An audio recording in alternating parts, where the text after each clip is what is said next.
What we're going to be doing today is we're going to look at the Pacific Rim that we had a few weeks ago, and we are gonna try and learn from the mastermind that is the Raise Your Edge founder and mastermind. Man is so smart. I said it twice. So I'll sometimes pick out questions from the audience or not, but I can't obviously. I don't want to disrupt the dynamic too much because it's one part of it is like you guys seeing me learn or the way a coaching session would be, something like that. Of course, if somebody makes a really good point or asks a really good question, I'll try and pay attention to it. All right, so how you been, man? I'm good. I'm good. I just got up around 1 hour ago, ready to fire another study session. Ooh, nice, nice. So, what was Sunday like? Tell us a little bit about Sunday. Oh, that was very dirty. Good, very teased. I think I had 5 final tables and big buy-ins. Mostly finished third, fifth, seventh place, but still very grateful for it. I mean, that was insane. I also going to upload that on YouTube. I recorded everything. Oh, Finished third in the Sunday warm-up as well, and on a couple of other sides, and run deep in the millie. Yeah, it was it was unbelievable how many runs I've had. I think I've never had so many runs. I had 5 or 6 tables, 4 a.m. in the morning still running. wow. During a Sunday like that, what I was really wondering, because like this is a safe place. We can talk about this. If you have runs like that, and like you said, you finish third, fourth, fifth, are you bummed out a little bit, even though you have an amazing Sunday and short term it looks great, right? But like as a poker pro or one of the best tournament players in the world, do you feel like, fuck, I still missed out on really high equity spots because it was a lot of fourth, fifths? Of course. I mean, it's the same when you reach a finals, you get second, you don't win it, you're still disappointed. But then after a while, you realize, wow, you also need to go have a decent run good in order to get there in the first place. So I'm definitely not resentful or negative about it. Yeah. Overall, I'm very happy with it. And something I talked about last time, that in order to reach a final table, you need to have a lot of good luck. You need to have the setups on your side. You need to win some all ins. People need to have the bottom of your range if you're bluffing. Everything needs to work out, and that also needs to there also needs to be some luck involved. Yeah, that's true. That's a good way to look at it. It's fun though because it's a very double-sided feeling. I assume it's also funny that sometimes when something like that happens, and you talk to a different high-stakes regular or something, they can say exactly the right thing. They can say like, "Nice, but fuck, dude," and then you're like, "Exactly." Like sometimes you sound ungrateful when you're bummed out about a score or something, but it's other people do Well, understand. well, it's of course my competitive motivation tells me, fuck man, you should have won all of it, everything, and that's totally fine. And I'm aware that I'm not trying to deny it. What most people think it's bad. No, it's that fire where I'm still in for the game, and I'm still in for winning. But on the other side, then my rational mind towards me, or I'm telling myself, dude, relax, it's fine. You had a decent run, good, and be grateful for it. So it's both ways, and you need to be aware of both, and not trying to deny any of it, because then it creates a lot of resistance and a lot of anger and confusion, and then just makes it Yeah. worse. So yeah, it's both, of course. I mean, once I finished the session, I had also the feelings of, yeah, I should have at least won one tournament. Mm-hmm. I think that a lot of the times what you see with people too is that if they kind of let that feeling of I should have won one, if that kind of keeps resounding within them, or I could have done better, or I could have won 200k if I had just won three or more hands, then I think Yeah, that even during a great session like that, people will kind of accumulate emotional baggage, and that's why you sometimes see with some players that are doing actually great overall, but they keep kind of whining about stuff because they're like, oh, it could have been better. So they keep having like a negative memory attached to that session, yeah, which is a very dangerous path to go down, I think. yep. I agree Um, 100%. All right, so I think How's it going with you after the recent weeks? You're back in the full stream mode and grind mode, and everything is. You feeling good now, or? yeah, it's ever since I went to the clinic and it gave me 100% health on my heart and everything. I it's really weird. Like I felt like a sudden change. I felt super motivated, very energetic, very well prepared, and I started grinding. And I did 3 8-hour streams, one 12-hour stream last week. So back to the grind. But I'm really happy that we're doing this pretty quickly into after my comeback, because it's, I do feel rusty because at W Coop, of course, I was really happy with the way I played it with my grind back then. Then I had to travel a little bit. I played some live poker. Only streamed like 5 days in October, and then this shit happened. So I mean, I've barely played over the last 1.5 months. So I think it's really important that sometimes you really feel like playing or you're very excited, but you need to get an idea of how you're playing or the mistakes that you're making because you're a little bit rusty. Hmm. All right. Okay. So yeah. So I realized that I was very worried. So I'm very happy you're back. Nothing. Thank you. Nothing is wrong, and no long-term damages or anything. Yeah. Thanks, dude. Yeah, it's weird, dude, when your body goes AFK. Yeah. It's That's very. a good explanation. Yeah. It's a very weird feeling. Yeah. Which time was it? The Pacific Rim? Yeah. Interesting name. You're not the first person to say that. You're not the first person to say that.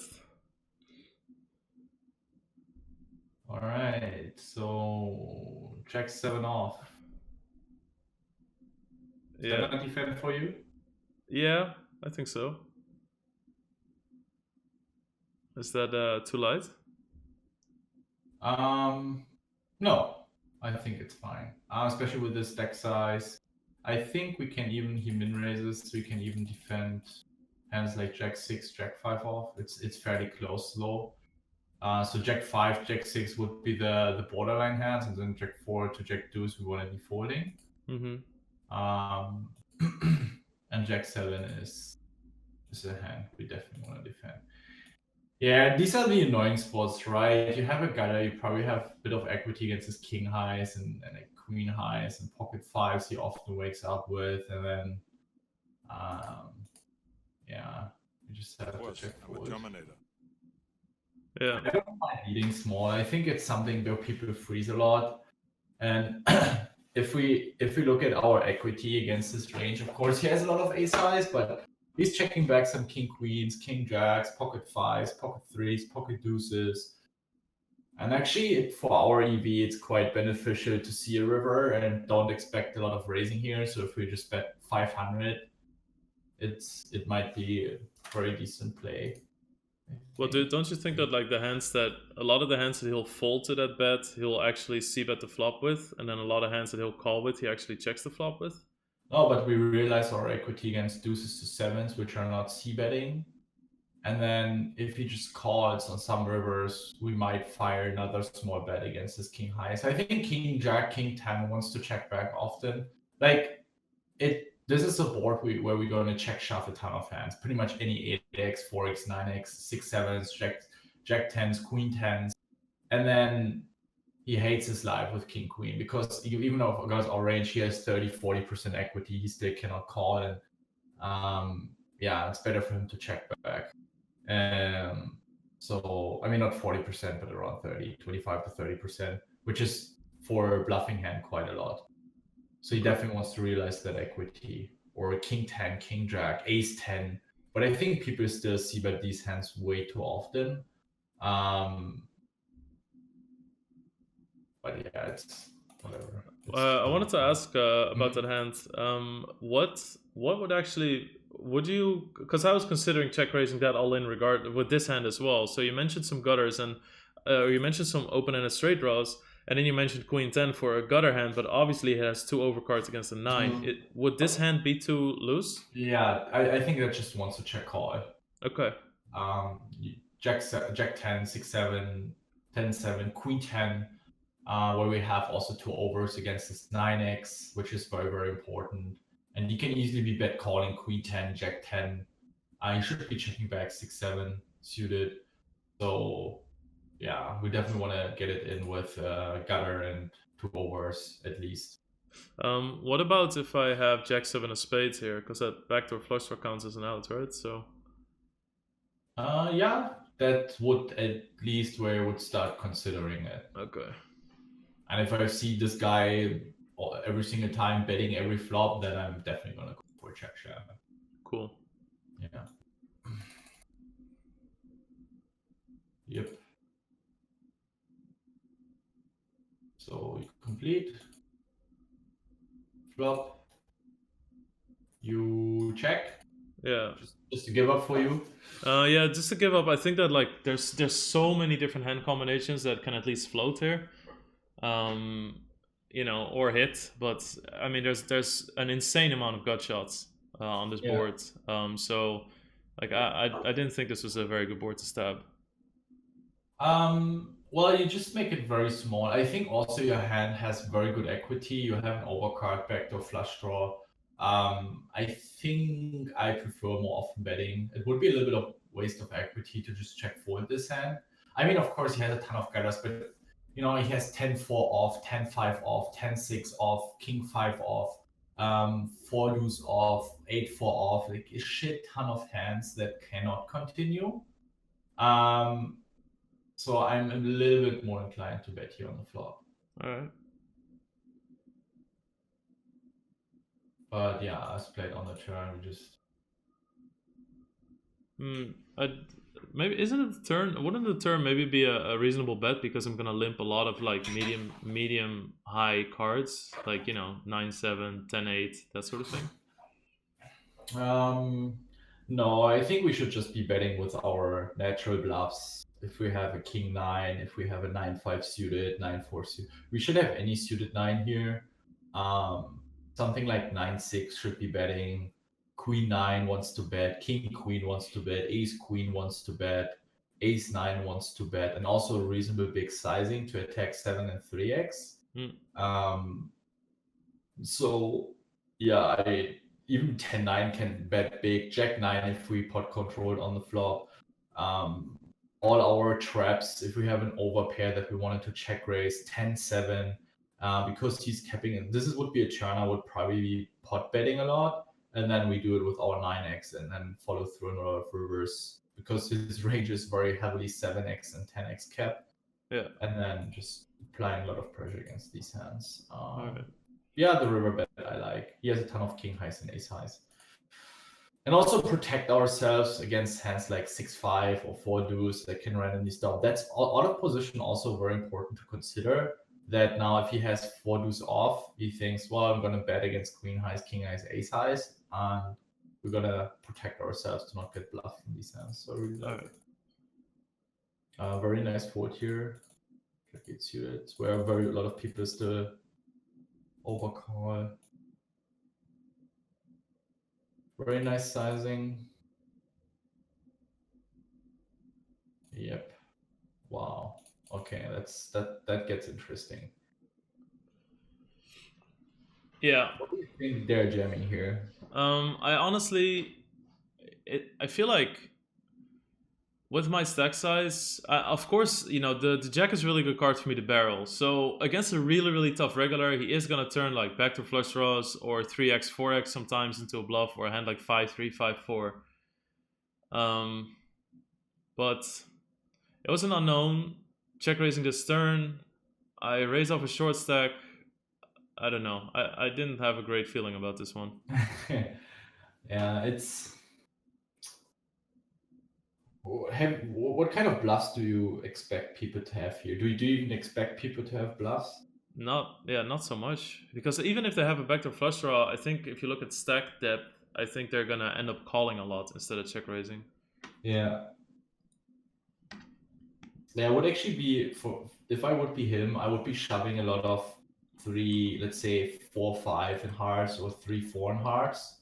I mean, no, let's say 4 deuce in hearts, deuce 3 in hearts. We could be shoving king four in hearts, especially hands that actually we're quite often ahead against your random queen 10, king queen barrels, flush draws. So we protect our hand against these hands. Plus, 10-20% of the time we bet forward a weak ace here. So there's already 5k in the middle. We don't need that much forward equity. And if called, we have 5 out plus the flush draw. So we have around 13 outs. I mean, sometimes our 2 pair of trips outs aren't live. So on average, let's say 11 to 12 outs. So we have somewhere between 25 and 30% equity. So all things considered, I actually really like check shoving hands like 4 deuce and hearts. We could be shoving, of course, jack 5 suited, jack 2 suited, which we should be shoving. We could be shoving something like ace 10 on the turn as a 1 pair hand. Yeah. But I don't expect people to have these bluffs. I think if they have 4 deuce and hearts, they just check call. It's this protection thing is what people don't really understand, and just they have shot on value, they just call and want to play safer, where they don't play these hands too aggressively.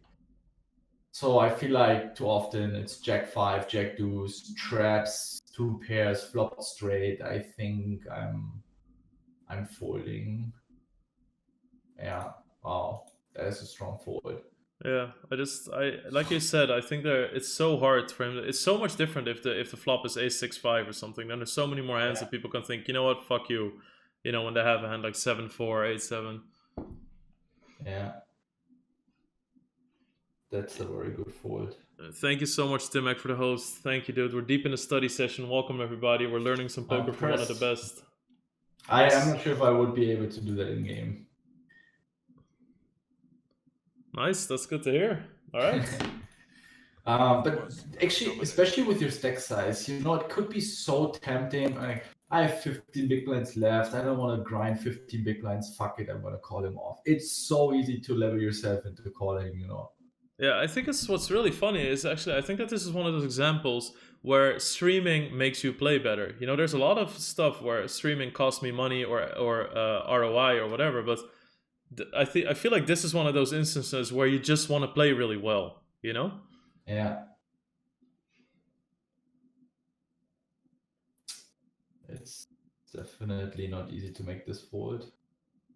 But it also has a lot of EV to just stay in the tournament and realize your edge. It's something that so many people disregard. Just being in that tournament and realize your ROI, it's so important. It's so important. That's why I always try to teach people, stay away from marginal spots, especially when it's for your tournament live. If you have the feeling you're not good often enough anymore, then just fold and try to spin it up here. Just one double up, you're back at 30 bigs. I mean, yeah, I think jamming is fine. I think it's both. Raise forward. This is a hand here, low jack, 50 big blinds. Jamming is profitable. If the table is somewhat tight, I'm raise folding this hand. But on average, I think it's totally fine to just jam. Next bullet. Yeah. Okay, queen 9 suited. Is it a standard fold for you? On 20 big blinds, yes. So, what do you think the percentage of hands you're going to open raise here? You give me a number, like 10, 15, 20%? 15. I would say 15. Yeah. Okay. So you're actually quite close.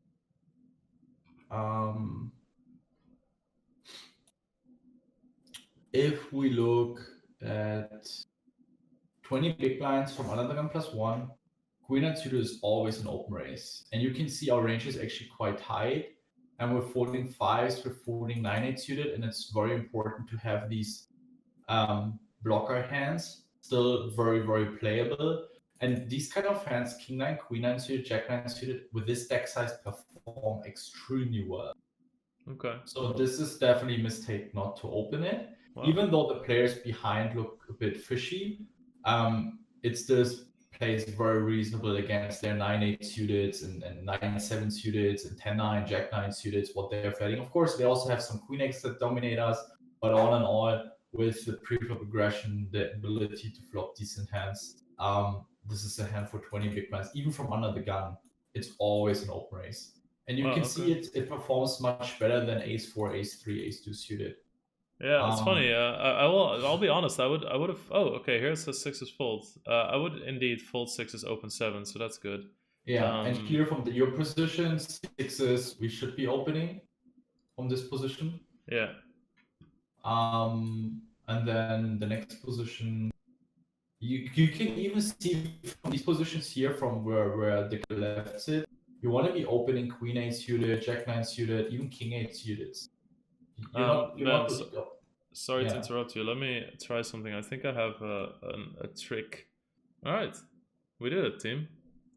But now nobody can see. Wow, awesome. Yeah, great. So yeah, we should be opening this hand. Okay. Okay, I'm not gonna. Oh. You get a walk, I guess. Yeah, nice live. Yeah, nice defend or nice limp.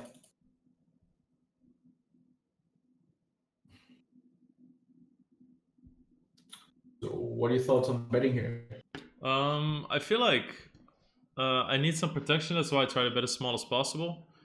Yeah. So it's kind of like a protection, still value bet. I just don't want to give somebody 6 outs, or if they have a hand like 7, well, I mean, I think a hand like 7-4 comes along, but I do block some straight draws that have a lot of equity when they have 2 overs and a gutter, or 2 overs and open-ended. So I figured this was a good time to just get some value and protection. Yeah, it's definitely a plus if you bet, because we have fold equity, we have equity against his calling range. But I think checking has a higher EV, because here a decent amount of the time you're gonna lose some money against his 8x and Jack-X. And the hands that have 6 outs are, even if he has something like King 9 and clubs, so some of the King 9 combos will be calling, Ace 9 will be calling with backwards, Ace 7, Ace 6, 10 9, Queen 10 anyway, right? Anything that has a gut shot. So there aren't so many. So this is a spot I'm basically swallowing the pill, checking, and giving him free cards, but trying to keep the pot as small as possible. I think this year pot controlling is a little bit more important.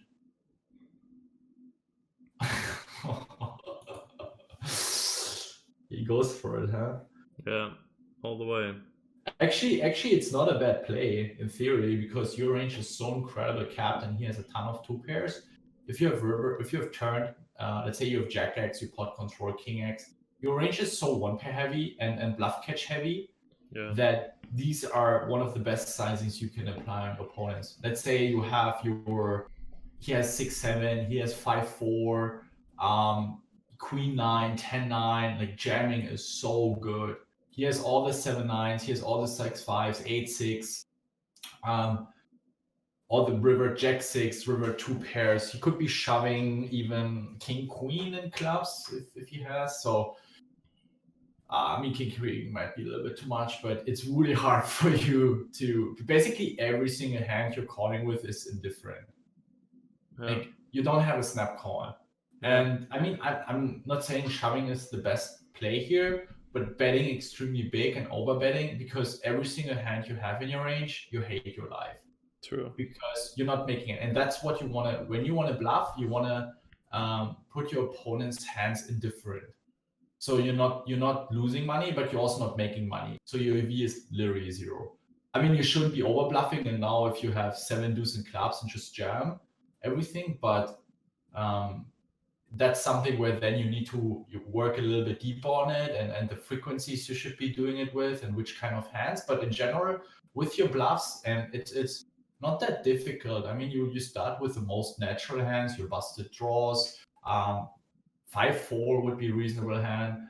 6-4 to do it with. I mean, I also have some showdown value, but if you want to overbet or bet big, it's actually a really good spot.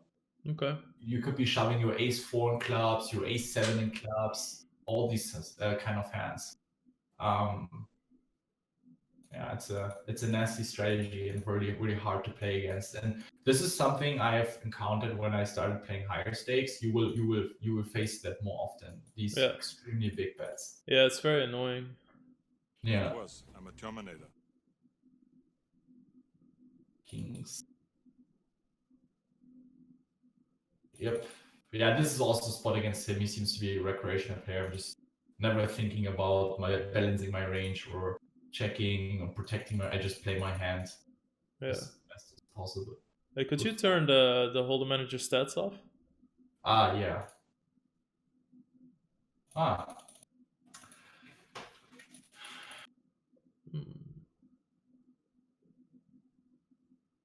Oh.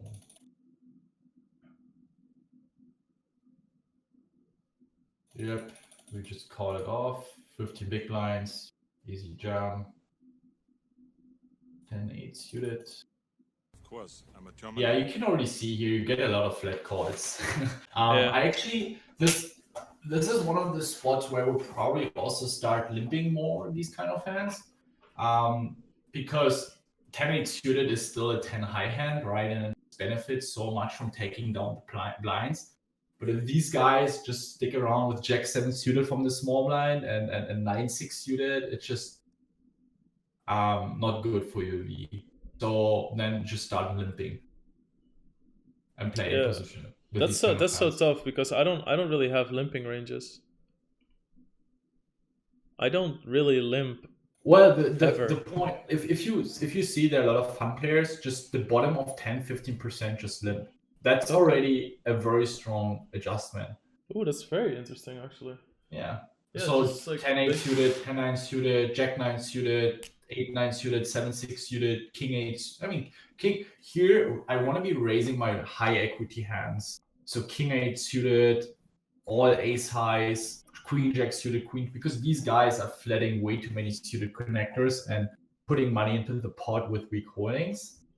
So then my high equity hands I want to be raising, and everything that is like has low raw equity, so suited connectors, right? They have good playability, but if you look at the equity, they aren't performing that good.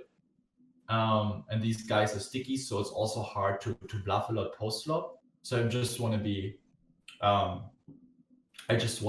limping those hands more often. That's such a cool point because it makes it so much. If you play against recreational players, you don't need a range.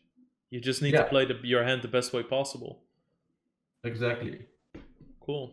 Yeah, that's cool because then I don't need a limping strategy because the strategy is just the face value of the hand. Exactly. Oh, okay. You just play your hand. Very nice. And you don't need to worry about balancing and start limping ace. I would never do that. Yeah. Okay, you check back. I feel like when you play against weaker players that are in the small blind, they over defend ace X offsuit from the small blind. So I'm less inclined to bet these flops, especially when there's a flush draw out there. That kind of makes it the difference for me, but I do feel that somebody there will show up with ace-6 offsuit like a surprising amount of the time. Well, not necessarily from the small blind. Keep in mind the small blind probably also flats a ton of queen 5 suited and stuff, and big blind can overcall pretty much everything. And they had so far, and you probably have recognized that in game as well, they've been playing a ton of hands. So I think I would just be betting 1.2k. Okay. Betting very small, or just 1k to fold out these queen jack offs, and we have an over to the 9, a bit of backdoor equity. So, but yeah, not a big mistake, but I think as an exploit against these players, I would also start raising a little bit bigger. I mean, you get flat caught every single time. Okay. I would be 3xing here, certainly. Oh, okay. Yeah. If I see there's someone, I mean, I see it. I'm even open raising 4x, 5x if I'm deeper. Yeah. With aces or kings. Just if someone has a 100k stack and he wants to see a flop with 7-6 suited, he's gonna pay a 5 big blind raise as well as a 2 big blind raise. it doesn't really make any difference for him. True.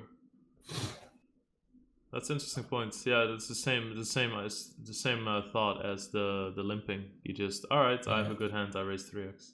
Yeah.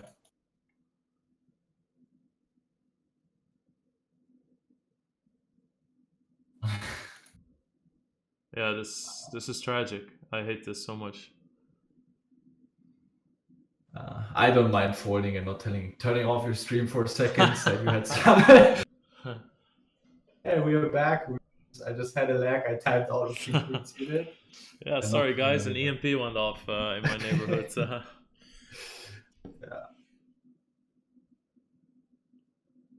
I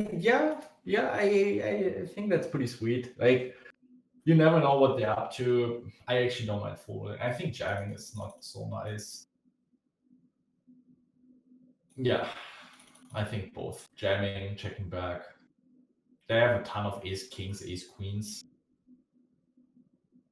and just hate their lives. Yeah. Also, I put myself in such a tough spot because if I feel like if I bet like 2,400 or something and he flats, it's gonna be so hard for me to expect him to fold on the turn. You know, he's also more invested in the pot if he has like pocket eights or something, or you know, it's yeah.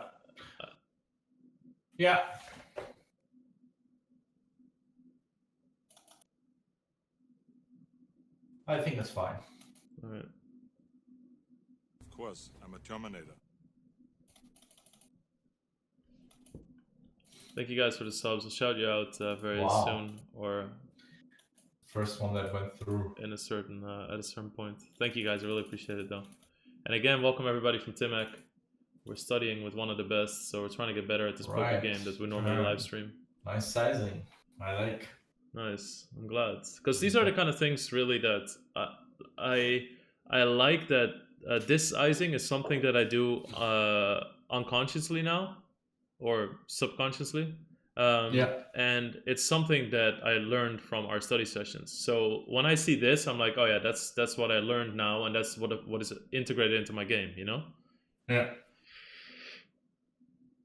Yeah, I think it's just a ton of overcards with 1 diamond and 8x and 7x and 6x, and we can also use it as a bluff.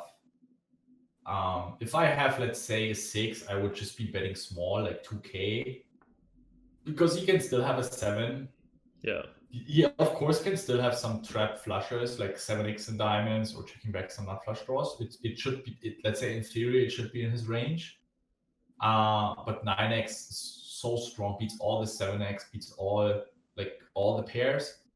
But 6x, you know, he can have 8s, he could have a 7, he could have ace 6 suited, or king 6 suited. So then if you have 6-5 or 10-6 suited, you just want to lead small to protect yourself against queen jack clubs, king jack clubs, all the hands just give up. Cool, yeah. But now this hand, just the overall equity against his range is good enough to put a little bit more money into the pot. King 8. Is this a hand that you would choose to raise pre-flop? Yeah, I actually don't mind. I think it's fine. It probably is a value race against him, somewhat. Yeah. Like, not a value race, but I would definitely bet this flop. Okay. Also on a very large size, like, or 1.4k.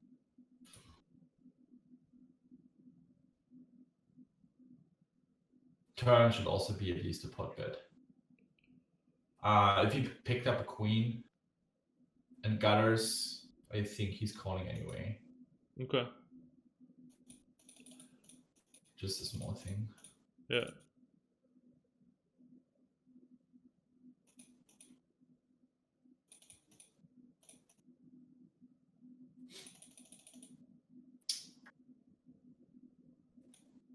What would you be rejamming? Here I would say like ace 10 offsuits plus ace 7 suited, probably 3s plus. I think that's enough. Pairs you should be jamming any pair. Deuces as well. Yeah. All right. Usually, because that's like a thing where I'm kind of trying to think, because a lot of the time when you look at pairs or how many big blinds you should shove, there's a big cutoff between deuces and threes, it seems, you know. So a reasonably big, so that's why I said threes. But I would also probably Jack 10 suited plus in terms of suited connectors. Yeah, these suited Broadways perform very, very well because he still has all the ace 9 offs and 8 offs and lower suited aces in his raising range and some suited connectors, king 10 offs. So you still have decent amount of fold equity. So I would be shoving any suited Broadway, king queen off, king jack off, around ace 9, ace 10 off and better, ace 5 suited better, or somewhere between ace 5 and ace 7 suited better. It also always depends on, let's say, the decision between ace 7 suited, ace 5 suited depends on how active he has been so far. If he's raising the first time, he can still raise a reasonable loose range, but it's less likely that he is looser than an average. So I'm just going with ace 7 suited. If this guy now raises quite a lot so far, then yeah, I'm gonna go with ace 5 suited. Just then, based on how you perceive him. Yeah. Somewhere in that region. Yeah, and then that Pacific spot, deuces is still strong enough. Against later positions, hijack cutoff buttons with 15 to 25 bigs, or even 30 bigs, you can rejam any pair comfortably. I'm a Terminator. All right, we get it in.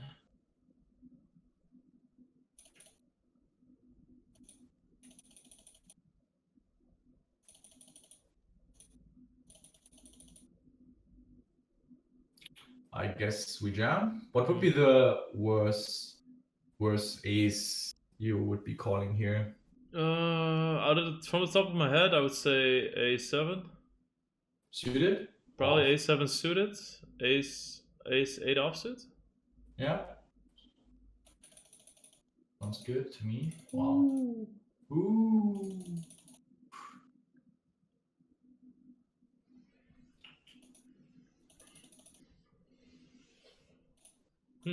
Interesting. That's actually a really tight fold. I'm a Terminator. Yeah. Wow. Huh. Maybe he play. I mean, if you have been playing with this guy, then he V-pips for the first time and the rejumps, it might be okay. Could be. I don't know. It's. But this should be a jam. Yeah, pretty much every single time. Yeah, it's very weird, and I mean I don't play with the HUD, so I can't even I can never be 100% sure when I say, oh, this guy hasn't done anything. Yeah. Yeah, this seems super tight when I see this. Wow. Sometimes we have a feeling in game, Yeah. Don't want to judge it, but it's in theory, it's definitely a very easy call. Yeah, that's fine. I think it's the bottom of pairs I'm opening here. Yeah, I thought it was 60 big blinds. It's also going a little bit more towards the money now because, okay. These tournaments, whenever they stop, I think this tournament hits when the late registration ends. It's 20 spots off the money. So, and late registration ends at 501k. So that's the morning schedule, right? Like you're immediately near the bubble. So that's why I'm opening hands like that. Maybe that has something to do with me folding there too. That the guy which just seems super strong.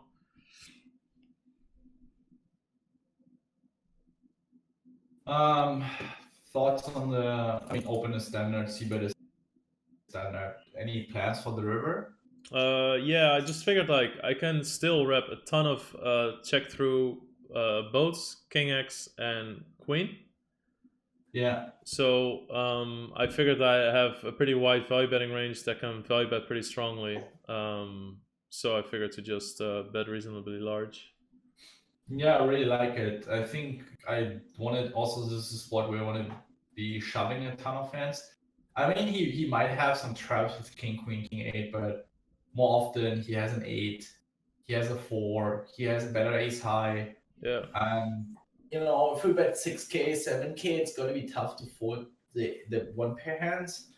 So I think I want to be shoving here very frequently. Probably betting with the hand like 6-5 or 10-9 just to attack ace highs and better flush draws.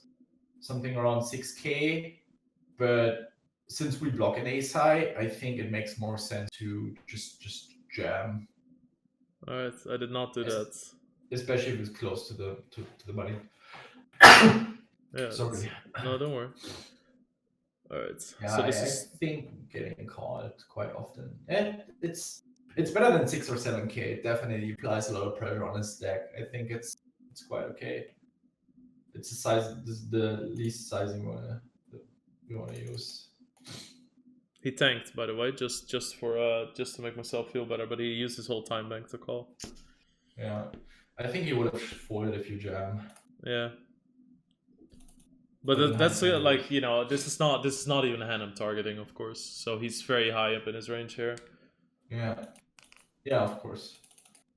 If he tanks with Queen Jack, he would have probably folded an 8 or 4 all day long. I feel like, okay, so this is Kotia or whatever, Kowanya. He's a regular. I feel like I'm getting exploited here by just folding the turn, but at the same time, it's such a great spot for him, right? And he can just pound the river. If the river's like a 9, 10, 4, whatever, he can just pound it. Yeah. I think I would want to be betting the flop, just especially when you're close to the money.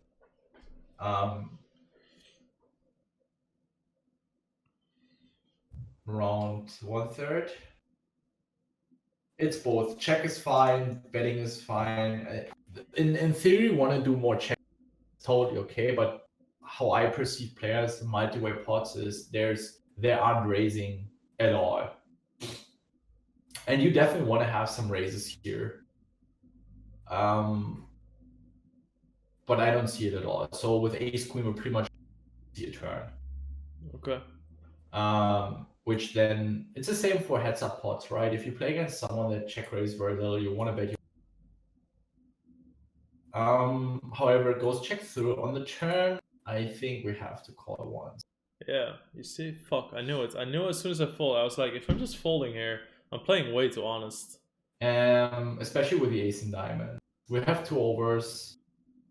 He could be randomly stabbing his 10-6 suited or king 5 suited. Like, it's just too much equity in play. I mean, button. We can neglect button. I think he would have bet everything on the flop. Yeah, he's even gonna bet like 5s and 3s and shit, right? It's such a good spot for small blind to lead off. Yeah, damn it. Right. Would be, and then on the diamond,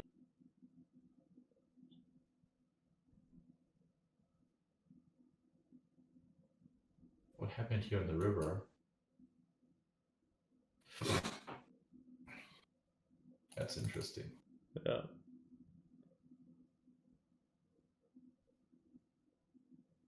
Good open. I would have folded 2s to 3s, but probably you had a good feeling for the table. Yeah, the only problem here is that the good regular big stack is on the button here. That's a problem. But yeah, I mean the blinds were pretty much AFK. Okay. Stem and fold for you? No, I would say no, but near the money maybe, yeah. But would you say, or is my mistaken thinking here that I can be loose because I can stab a lot of flops? He's not going to c-bet a lot of flops near the money. Yeah, for you the ICM risk is so you can play pretty much chippy V. Against the min raise, we have to defend this hand. Okay.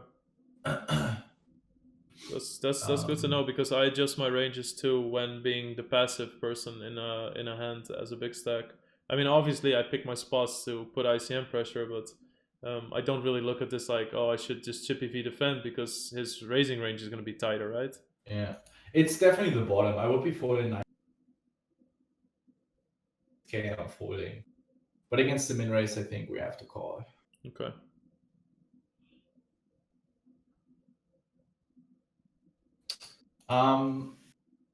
That's an interesting fold.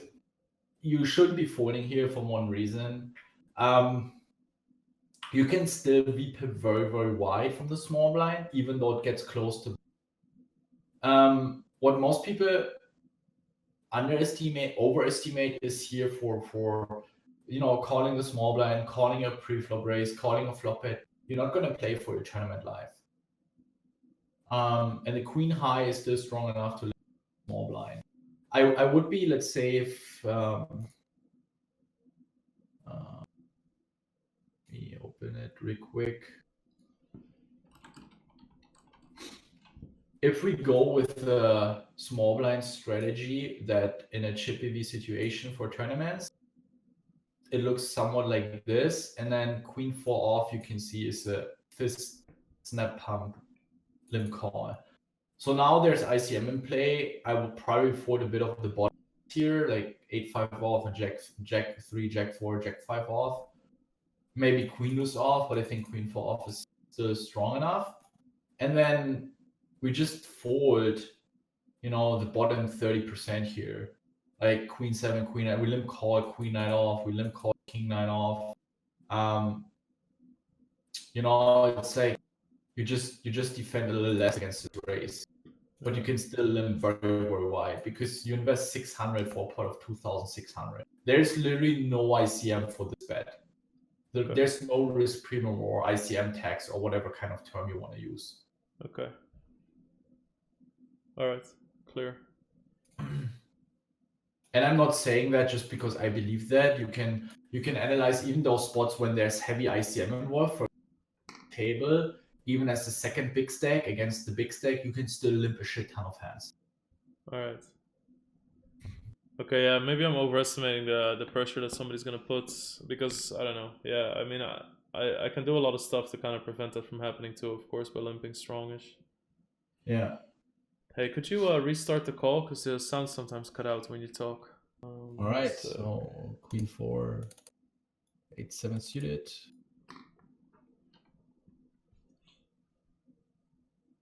We should be defending this hand here. Man, you see, I was really afraid. Okay, so like the most of the things about this video was me wanting to know about ICM situations. I had a feeling I was playing too tight. I had a feeling. I think I over-adjusted or something that I got into like try-hard modes right back on the grind. This was like my first session back or something. But I had a feeling. I think that's totally fine. I mean, we can take a look at the range here as well. We are around 40 bigs, right? So we can use that range.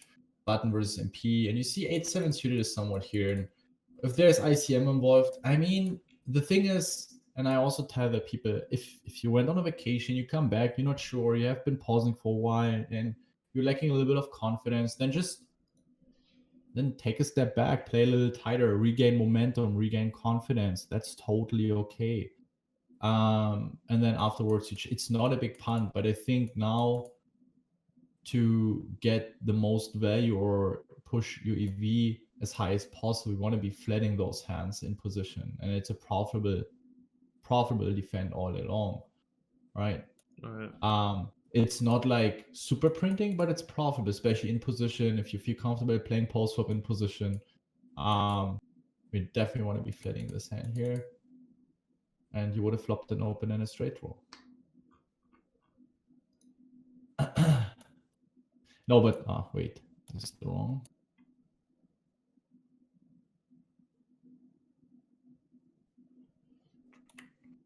Yeah, I thought here 25 big blinds opening, 25 big blind stack opening. Guy who covers me behind big stack small blinds. Yeah, I think I would still be flatting here, 25 bigs. Wow, that's a big surprise to me.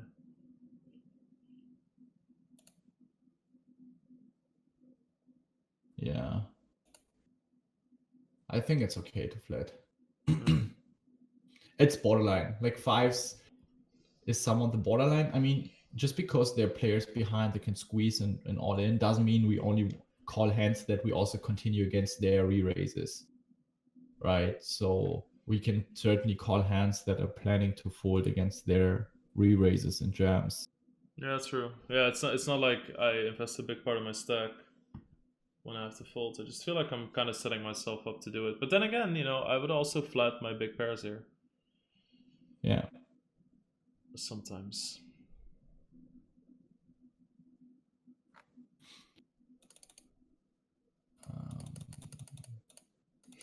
Just trying to see if I flop a set, don't you? Of course, so I can rub it in your face. All right. Easy we go. Kafka. Oh, that's actually really nice rejam. I thought so too. I didn't expect that. Yeah. And that is profitable. It's very profitable. Because of course he risks heaps for 5k, but I mean, which hands are you going to call off? Ace queen, 10s, 9s plus, 8s plus? Yeah. And what is the range you're opening with? So you open around 16-17% of hands and you call maybe 5%. So 2/3 of the time he's collecting those 5k, even 8, probably even 70-75% of the time. And then he still has around 40% against your calling range. I really like this rejam. Yeah, that's why sometimes, you know, when you're playing and you shove from a small blind and people go, and then, you know, it's like sometimes when people learn new words and they just keep saying ICM punt, but you really can use it into your advantage. Like in a spot there, if you look at how wide a stack like mine is going to open, into how strong he's going to look, and what you said, like how many folds you're going to get, it's like you can't ignore that money print, you know? Yeah.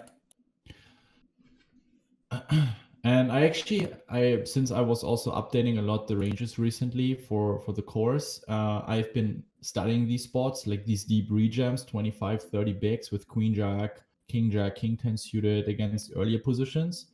And it clearly shows that the jam is better than flatting in most scenarios. Unless, and here's the exception, that when big blind is very, very weak. Okay. All right. But let's say you have a good opponent in the big blind, you want to be shoving all day long. And you actually make more money than flatting, right? Because soft, you have to give up. You play out of position against two opponents, all 3 streets, and yeah, you just have to check for it soft. The hand looks beautiful, and you think you're gonna flop something nice very often. But yes, it's a profitable flat. It will happen often enough, but it's not gonna catch up with the EV of rejamming pre-flop. Awesome. Wow, that's a nasty spot. Yeah, that's a lot of big blinds. Yeah. I'm probably folding. Yeah. Nice. It's just a pair or ace high, pretty much always. I think people are not jamming jack 10s or queen jack suited that deep.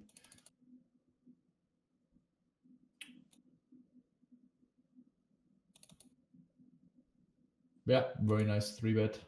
I guess you get this concept of 3-betting hands like king queen off, king jack off, ace 10 off here, or ace 7 suited, these type of hands. So yeah, a very good hand selection. Oh. Yeah. Oh, slow down there, soldier. Well, if the table is tight and they haven't been flatting anything, that it's a total. You should be opening ace 9 off as a default here, I think. Yeah, that's okay, good, because this is not my default. I would say ace 9 would be the default. Yeah.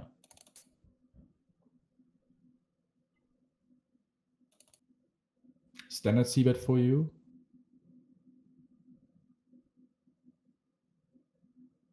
Yeah, at this stage I would. I just think that, I don't know, I mean, I'd rather have a heart, but it's, I don't know, I don't know. Yeah, it's just a standard c-bet for me. Especially on against population, actually you don't want to be c-betting that board a lot. He has a ton of 7x. And you want to be pot control with queens, kings, check back a decent amount of time. He has such a huge net advantage. I mean, he has 8-7 off and 7-4 suited, and he just can go completely crazy against you. Yeah, but that's the one thing I will say. I will not c-bet this in the evening schedule. Yeah. So those are small adjustments I'm making for day schedule, and I'm not trying to isolate the argument or something. I think even in the evening schedule against someone you don't recognize as a good player, you should be c-betting here, because his raising frequency should be somewhere around 25%, which is absolutely out of, like, it's not going to happen that most of the players reach that check raising frequency.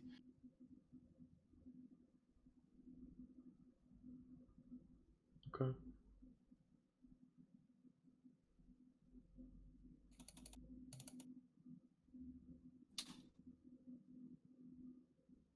Interesting spot.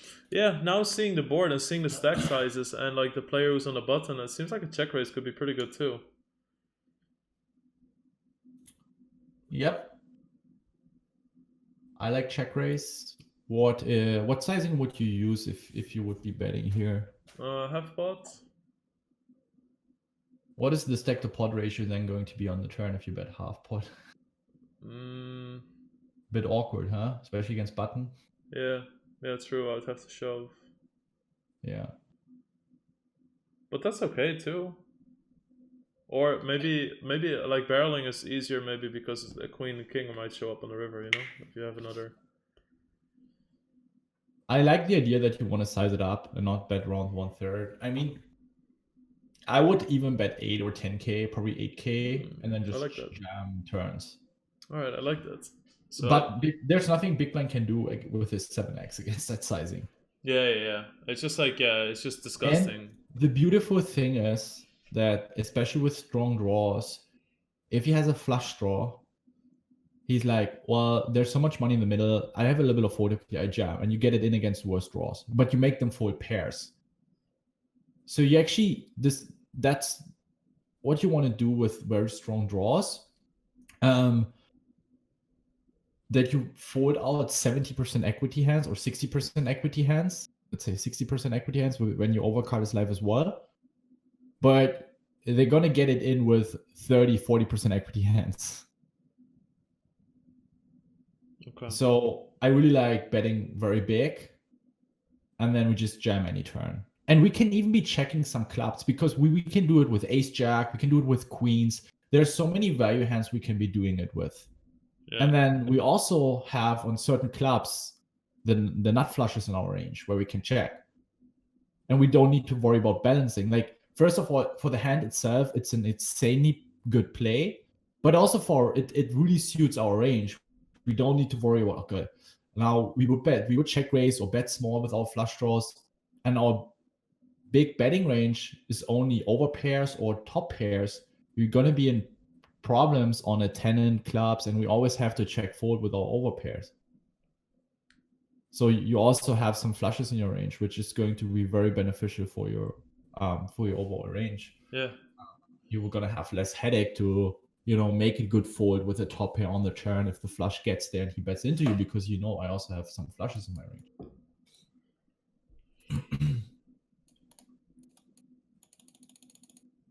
So especially when the stack size becomes around 20, 25, 30 big blinds, I really like betting big out of position with very strong draws, especially multi-way, where I can easily stack off. Let's say if I have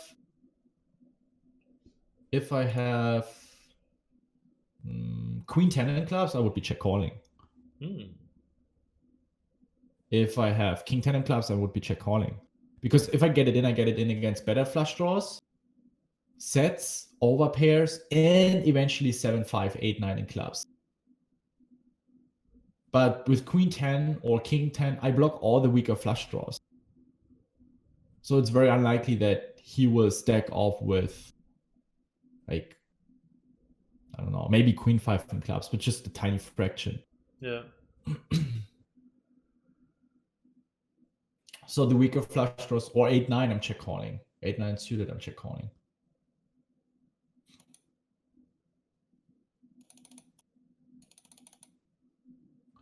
Yep, plan is to 3-bet call, I guess. Yeah. Yep, I like.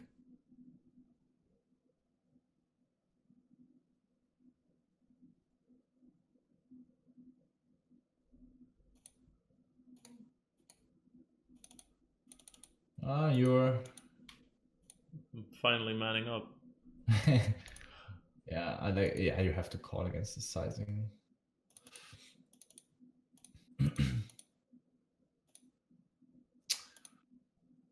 Oh, yeah, I think it's just a fold.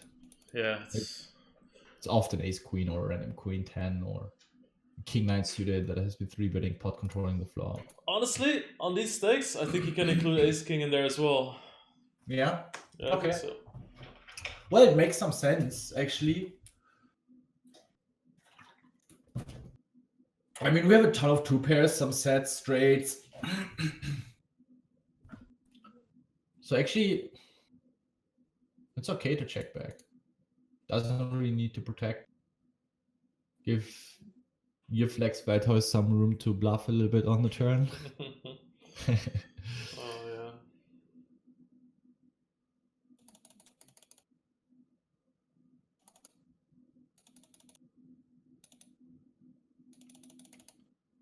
Yeah, very nice. Very, very nice. I think 10, 8, 3, 9, 12. I think 11.5k is fine. Around 3x. You make it quite big. Yeah, I've been 3-betting a little bit bigger lately. Yeah. Ooh.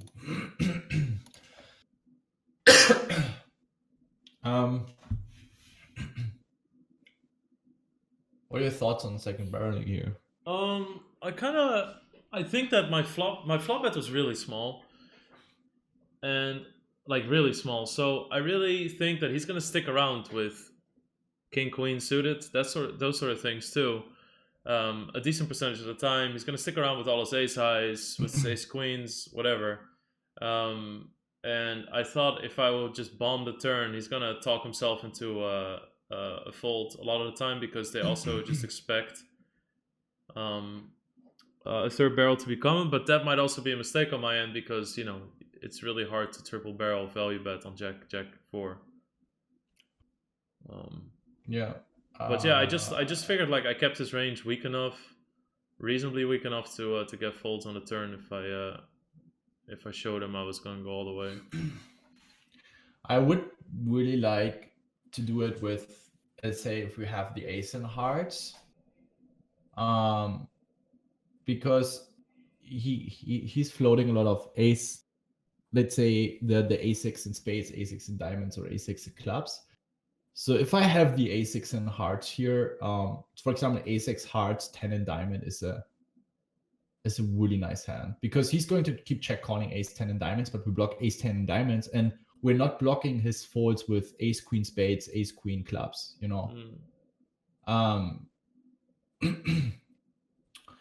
So now the question is ace 10. Yeah, I think ace 10 is fine. I would just make it a little smaller.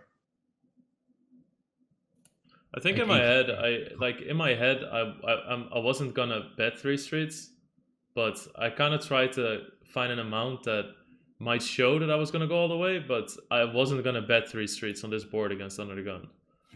Yeah. So I think that subconsciously or at least like I got to an amount that I feel would kind of strike a balance between those two. Yeah.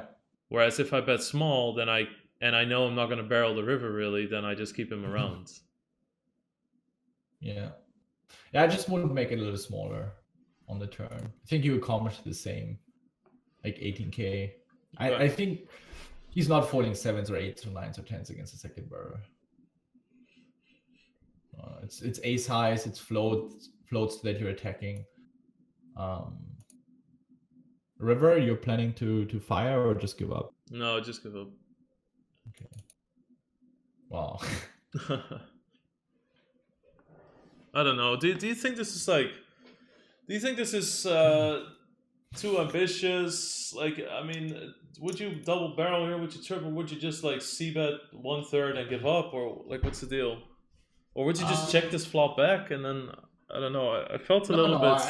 I would be. We 3-bet some Jack 10 suited, King Jacks, and so we have some jacks in our range. No, I would certainly see that. If I second barrel, I just would make it smaller. I honestly don't mind it because he has all the ace queens. We're making him fold. And I think probably even people call ace queen hearts, which they shouldn't. You should only continue with backdoor flushes. You shouldn't even continue with ace queen off. So the amount of ace highs that are present is quite high. We make him fold king queens. I think 3s and 6s probably fold. 7s, 8s, 9s are calling once again. I'll just make it smaller. Give yourself a better price. Yeah. Good check. Good check. We bet the river. Oh, it would also be such a good spot to just jam the river on you. I mean, your range is so obvious.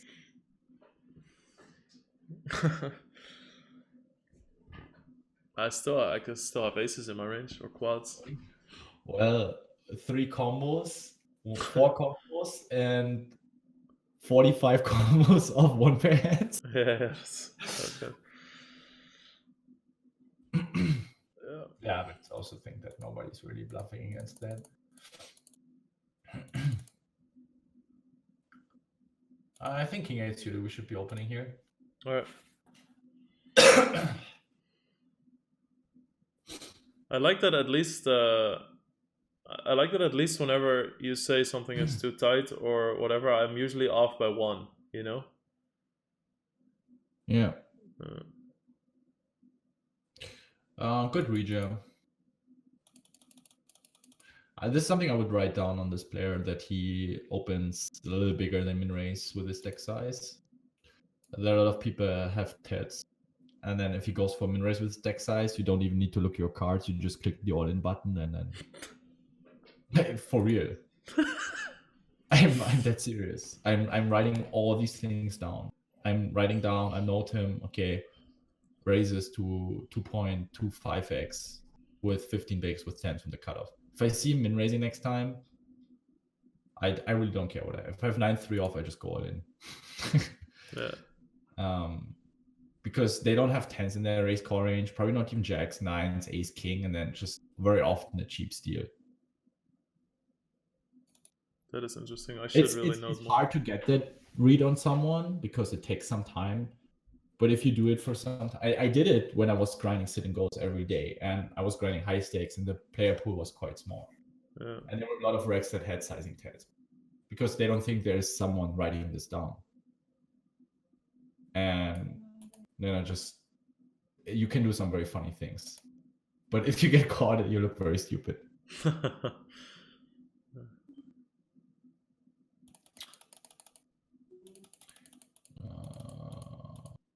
Threes, we just jam, but against him we fold. We just jam. 6s. So for example, here now, no, it's not the same guy. Is it the same? No, it's not the same guy. Okay. Oh wow! Can you hear that? Yeah, what's that? I don't know. There's some constructions happening. And then it was barely audible though. Don't worry. Okay. That new mic doing work. So this guy was probably raising a little bit too much. That's okay. No, I could say yeah, but this is a reasonable standard all-in for me. Yeah, I like it. Okay.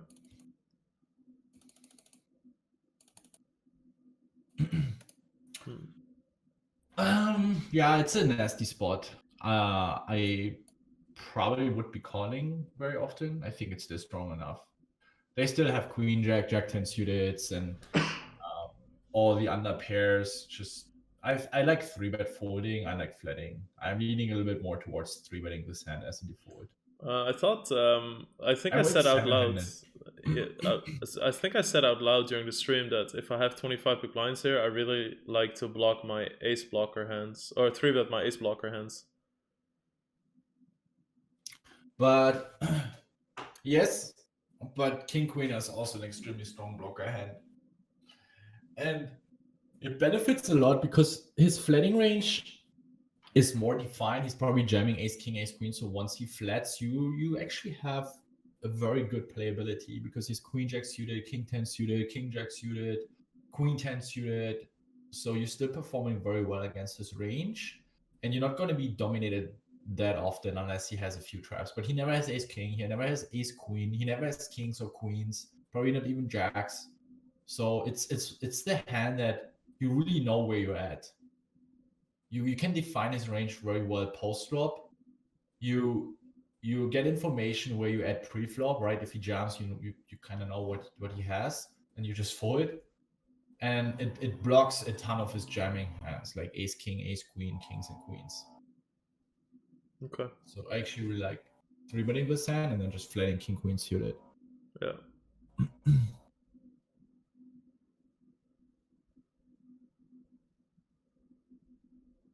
New table.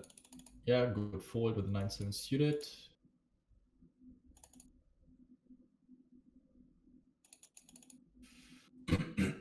This guy has been opening. Wait, is it the same guy? Yeah, that's the same guy. Oh. So I got moved back to my old table. So what's your plan here? Ooh. Big mistake? Yeah, we should be flatting. Okay. Flatting or shoving? Shoving really depends. I like shoving a lot. But since he saw you rejamming ace deuce suited, he might, which is a decent rejam, but he might overdep and puts you on, he just projects this spot onto this spot and puts you again on any suited ace and just calls it off with ace 10 off or ace 9 off, which would be pretty bad. Yeah. So, but we should at least flat. Like jack 10 suited, even with 20 big blinds, it's always a flat on the button.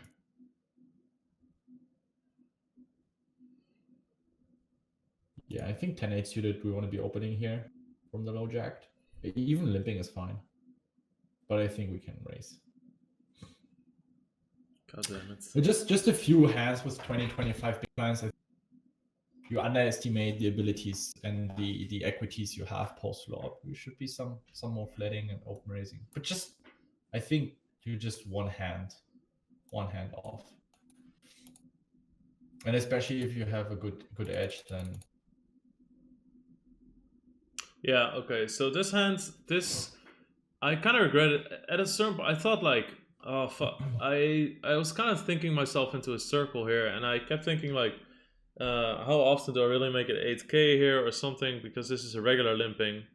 But I should at least give him the chance to turn some suited connector into trying to represent like an overpair and limp raise all in or something, And if I shove, all of those hands are just gonna fold. Yeah.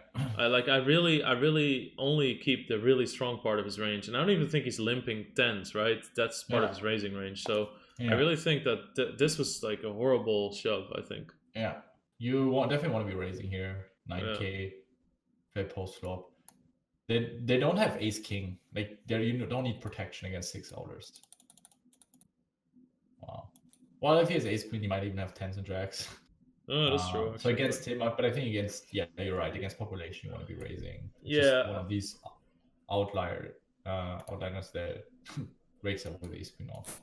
I was thinking about it and I had like 8k selected or something, or 8.5 or 88, whatever. And then I remember, and then I just clicked the all-in button. When I did it, I thought to myself, wait, what am I doing? Yeah. Here with jacks, you go for bigger sizing. I see what you're trying to accomplish, but it really doesn't matter. Okay. I would still bet small because first of all, he might think with his 10-8 in diamonds, he's going to throw in a little check raise. Now by betting too big, he can't really check raise fold anymore. It's really hard to bluff. I would bet 4k or 5k. And it looks much weaker. We can do it with our entire range. And if we bet 5k, there's going to be 25k in the middle. He has 24k left. We're going to go broke on any turn anyway, even if it's a heart, even if it's a queen and hearts. It doesn't matter. Like, it's just he has too many pairs and gutters. We just jam the turn or keep betting small, bet half pot again or 7-8k. Only the ace and king and hearts are really, really bad, but it also improves our range a lot. I speak people that bluff a lot on that card. So I would just be betting 5k. You want to give a short stack room to check shove all his pairs. Your sizing looks very scary. Okay. You definitely don't want to do it against good opponents. Okay. Even if we have like the second pot ratio is so shallow, there's no way we can fold an overpair on any possible turn. Yeah. Okay, that's I need to readjust that then, because I've been, when I raise from early position and I flop like an overpair on a 9-6-4, 9-5-3, you know, a Jack 6-5, I've been half pot betting. Well, if it's deeper, it's fine. If, let's say this guy hits 40k or 40k, I would be betting 10k here Okay. with jacks or tens, because then we can't go broken any turn, because in case he has it, it's just too expensive. I see what you So mean. Okay. we want to protect our hand as much as possible. And even if he folds 4-3 suited against our big bet, we fold out 5 outs. That's great.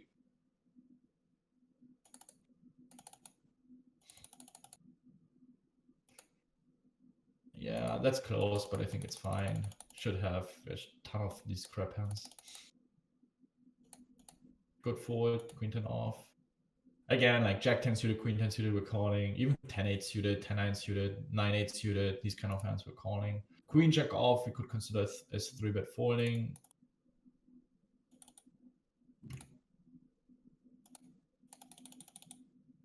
Yeah, any king here for less than 10 big blinds.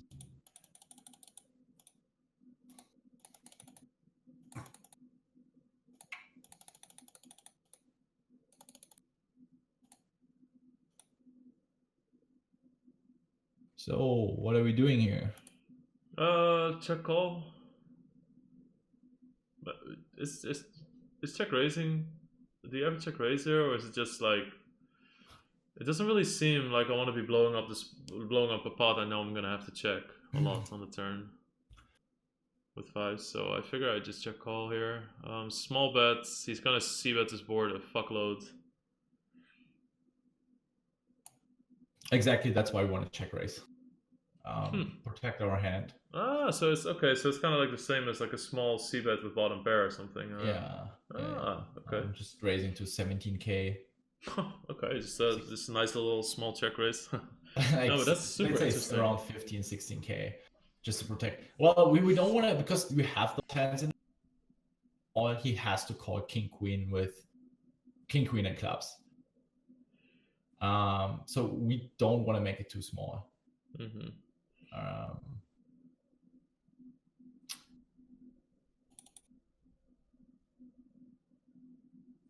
I just don't buy this. I mean, I'm folding as well, but I think it's yeah, that's the problem. Huh? This is a spot where probably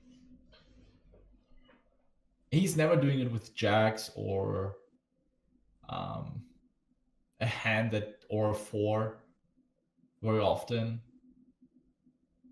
I think it's a spot where probably shoving a lot of draws on the turn. Just so polarized. Here we go.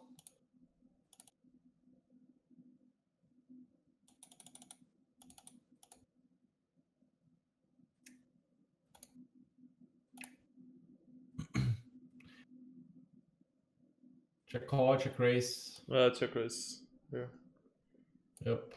I would be check raising jack high flush draws. I think king high flush draws are okay. We get value from weaker flush draws. Kind of sucks if he has better ace high flush draws, but I think I would be check calling more frequently in theory, but I think this is a board where people just over c-bet a ton and just c-bet all the ace kings and ace jacks and pocket fives and even just way too many weak hands, and then they call once and have to fold the turn. So I think against population it's fine, and against a good opponent I would probably just check raising king 9 in diamonds and king jack in diamonds and ace high flush draws, 10x of course. I would definitely second barrel here the turn. Yes, ace kings, ace jacks, yeah. Oh, okay. So you think like he's gonna peel a lot? Yeah, of course. I mean, if he has ace jack, ace king, he's not folding.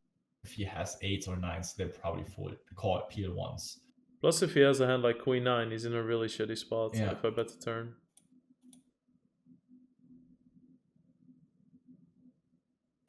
Because now it kind of sucks. He knows that your range is quite polarized, so you have 9-8, you have weak flush draws, and now he bets his ace jack, ace king, and that it just hurts your EV. Yeah. Or you use pocket 8s for free showdown, or pocket deuces. Like, it sucks so much. Yeah. or if this guy is queen 9 off in his range, that's what I mean. It's just such an easy flop check. He should never be betting this hand. I mean, I don't mind betting your strongest queen X to get value from weak, but queen 9, you even have better queen X. The turn bet is okay, but that's the point. People are betting these weaker hands way too much and get involved with weak holdings here way too frequently. Yeah. It's one of these boards. You either want to pot control with hands that have 3 streets of value. You want to do some protection with your deuces, 3s, 4s, 5s, which is fine. You bet your strongest draws. You bet some of your 10x. You can mix in some bets with ace, king, ace, jack, but you don't want to bet all of them. And then, yeah, you check back at very high frequency your queen X, your jacks, your pocket 9s, pocket kings, even pocket aces. You have to be very careful here. We have 10 deuce suited. We have 10-6 off. I mean, we have way more 10x than he has. Just because he has one more combo of queens, or he has queens, so 3 more combos of full houses, doesn't mean he can go bananas. Yeah. Nice 3-bet. Yeah, I think 19k is fine. 19, 20. You're in position. Don't make it too big. The point is that you want to keep the stack to pot ratio at least a little smaller. Don't make it too big. Otherwise, money goes in too often on the flop or turn, which is something you don't want. You want to leverage your position advantage, right? Yeah, so we don't want to make it too small, but we also don't want to make it too big. Yeah. Because then it's very easy for him to continue. Because then at some point it reaches the stack to pot ratio where he can start shoving on you, or when he calls, the stack to pot ratio is too small, and then you have to start checking back more often on the flop. You can't really float check raises, and it limits your ability to make quote unquote moves post flop. Yeah. The stack to pot ratio is too small. Very interesting. So here I would probably be 3-betting to 19k.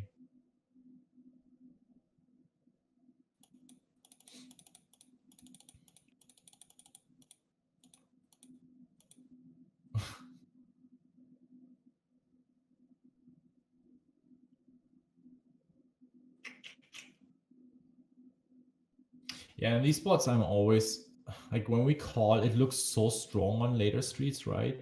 Yeah. Have you considered re-raising, or is your plan just to call your entire range? How would you approach that spot? I have not thought about raising, but the moment I saw this check raise, I was like, would be kind of an interesting spot to just make it 21k. Yeah. I do flat here a lot though. Yeah, I think I like some 3-bets here on the flop, because he can have some random queen 10s, queen 9s, flush draws, and then it kind of looks more bluffy to 3-bet than calling.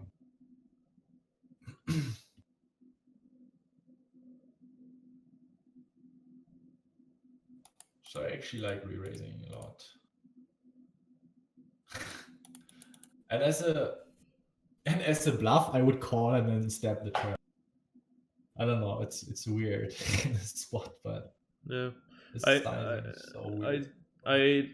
So my chat responded by saying, "Why do you bet the turn?" But I feel like, if I check the turn, I can't raise the river anymore because I look too strong. The only way I can still look marginal is by betting, right? Because you're trying to jump at the first chance to steal the pot. Yeah.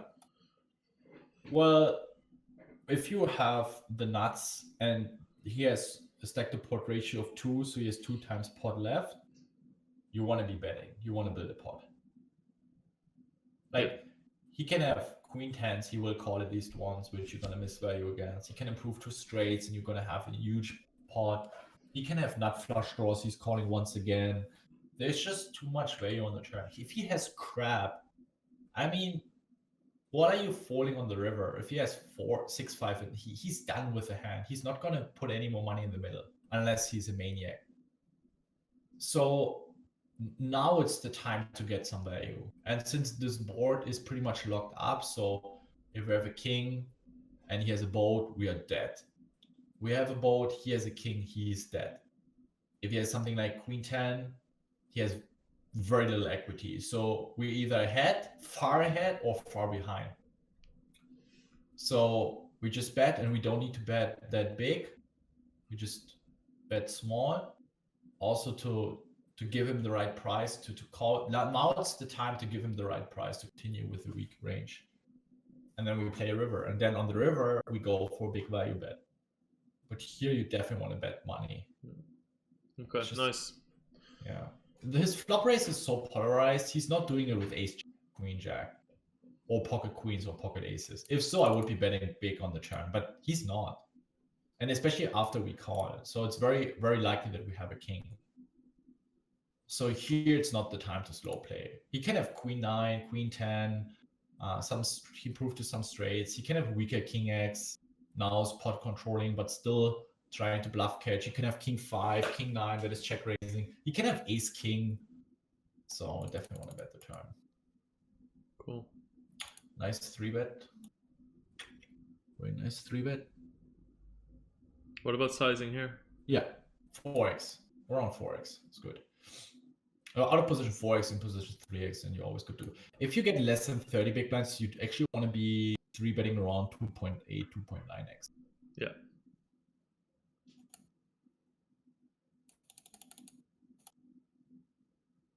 Yeah, we check it down.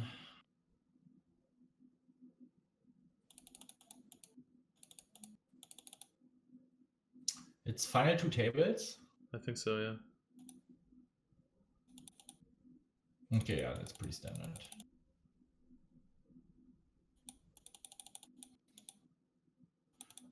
That's an interesting race. Yeah, I just also like I've been checking a lot. Like I've checked a few times. I just didn't want to always check, you know. Yeah. I just been checking. Yeah, throughout this whole tournament, I've barely raised small blind limps. So I don't know. Just I mean, I guess it's not really random anymore when you do it like that. When it's like 3 times and then he's like, well, I got to do it now. But I really like it. If we look at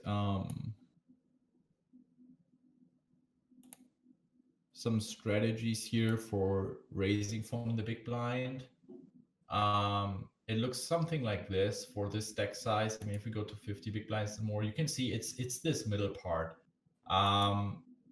So actually, you want to raise some of these trashy high card hands. okay. Yeah, and the thing is here where people 50% of the time jack 6 off. You can even simplify more and you just say, okay, jack 5 off, jack 6 off, jack 7 off are your default raises. You check the other offsuited jacks. You always check you raise queen 6 off, you check the other.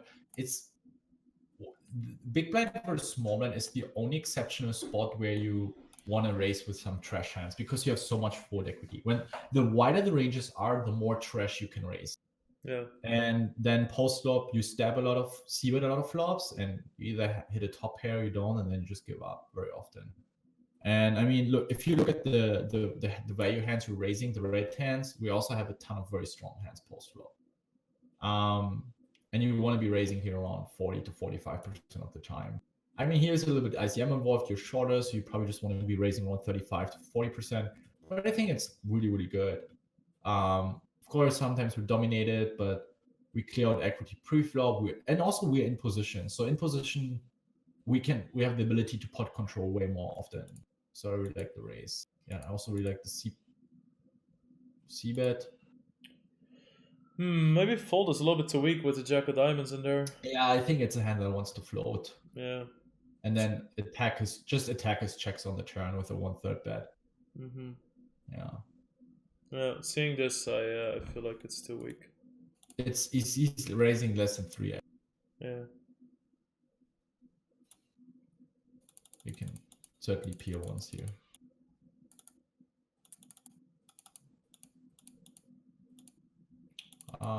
You see bet the flop. Yeah, I would just make a bit smaller. I think. Definitely want to be betting here. Just forward. Nothing we can do. Mm-hmm. You limp. Why do you bet here? Because I feel like I think my bet's a little bit too big too, but I feel like if I check here, the button's always gonna stab, and I have so much trash in my range. I feel like I'm gonna be barreled off. Yeah, I think this hand is a little too weak. I just check forward on the flop against two players. Yeah, even if he bets 1/3, just fold. I mean, if he bets 1/3, he folds, I call. But let's say he bets 1/3, he calls, I'm out. Yeah. I wouldn't go to 3. So, yeah, just the hand is too weak. There are just too many 5x, 8x, good draws. And if I bet, I would just bet 1/3. Yeah, this is one of those mistakes where I make his range too strong if I just bet. Yeah, and also against the race, I just be folding. I would just be folding. It's funny that most of the hands that we talk about that are mistakes that are the hands that I really remember feeling super awkward during. Yeah. Yeah, now it gets very, very awkward. Yeah. And that's the point. It's not necessarily that it's on the flop minus EV itself, but the problem is going to be that on the turn, let's say he has his draw, let's say he even has aces or kings, we have too many hands where we constantly fold 5, 10, 20, 30% equity. And that just, it happens too often, and that hurts our win rate. It just happens too often. We play call, fold, turn, and with too many hands in our range. So you want to narrow down, you want to decrease the amount of have to take this line. I mean, it's totally okay to peel some hands, and then let's say you bet your 8, 9 and hearts, or you bet your ace 3. Okay, we call once and then we fold the turn, and we continue with our strongest draws, strongest 8x, 5x, yeah, and our boats. But now when you have too many, you carry around too many 3. Okay. And that's where you can hurt your win rate quite a lot. We jam, yep. Nice hand. Ah, it's final table, right? Oops. I think so, yeah. Yep.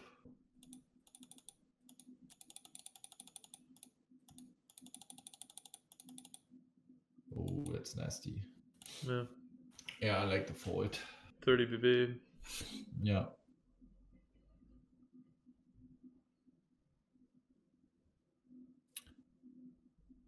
Yep. I would probably even folding ace queen off, to be honest. I think. Just, you're one of the bigger stacks, you can apply a lot of pressure. I mean, it depends, but ace queen off, I think I am okay with folding as well. Ooh. Yeah, this fucking hand too. I did not feel good about this hand. Like I don't really know. I don't. You know what the problem is that like the hand scene is obviously pretty strong. I am gonna get called by a lot of worse pairs, but I'm gonna check most turns. So I kind of feel like. I mean, I could do that with ace x as well. I don't know. I don't even really know what to think about this hand. This hand has been bothering me, to be honest. I would probably bet flop and shove turn. We might get some calls from weaker pairs with the diamond, and we might fold out something like ace 10 and hearts or ace jack in class. Yeah. I did not consider that as an option, so that's cool. Yeah, it's just an extremely strong blocker to have. I would probably even bet 20k now, since the board is paired. We have flushes, aces, ace, king, king, and diamonds, and then we jam the river. I think we have a ton of fold equity.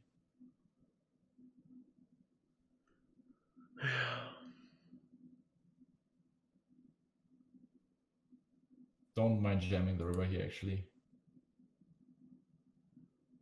Oh, you're just fucking annoying to play against, aren't you? Yeah, that's then jam. I wouldn't mind jamming the river. What kind of bluffs can we have, right? If I check back, I have a random ace 9 suited. I have aces. I have I have king, queen, king. Let's say king, jack, king 10, and diamonds would be my bluffs. Our value range is very, very narrow. So we have 3 combos of aces. We have 2 combos of ace 9. No, two combos of ace 9 suited. We have 2, 3. So we have around 9 or 10 combos we want to be shoving for value on the river. And then we have 2 to 3 combos pocket kings with a diamond. So I can't really think of a better bluff than this hand. But wouldn't you, if you had a flush there on this turn as well, especially because the board still looks relatively safe for ace-x, wouldn't you just milk the turn and bet again with those? Well, you check back, so there are two strategies. You either bet small, or you check back your entire range, and then you shove your value hands and bluff on the river. Okay. So if I would play it my strategy, I would keep betting small, also my kings, and then I shove the river, also my sets and two pairs. Or you can also, you can mix it. Let's say one combo of kings you jam, one combo one or two combos of aces you bet small, and one combo you check back. The important thing is that you keep an eye on your frequencies, and then it's totally fine to apply both strategies.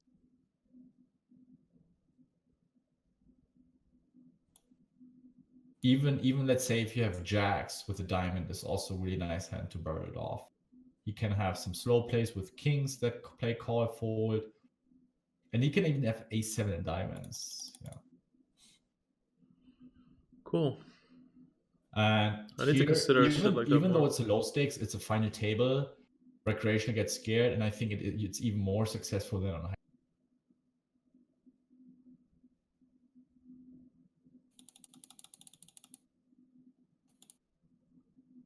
I mean, that's why, for example, if I have ace queen, I'm bet folding all day long, because I know people they either call with kings and a diamond or they fold, but they don't consider jamming.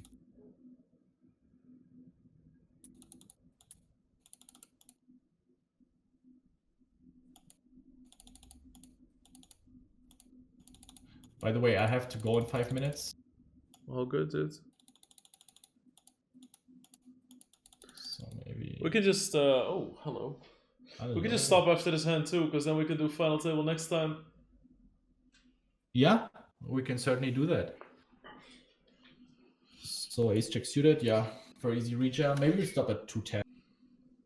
It's a little bit easier to remember. Okay, nothing happened. Great.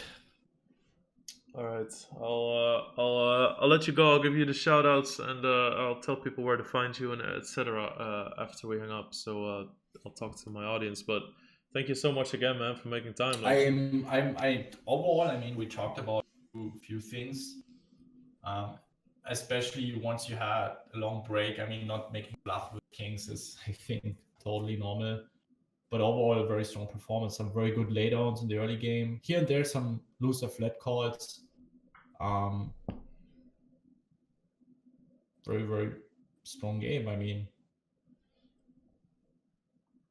nothing that stick to my mind where I have to tell you, oh, you have to change that. Otherwise, it's going to hurt your win rate. And I had a lot of these coachings where I had to tell people, dude, stop playing for a week and work on that, and then return to the table. Oh, that's great. I would tell you that, you know that. And, yeah. I would really not like it if you didn't. So I know that's awesome. So the thing that you should be working on is trying to flat more from the button cutoff.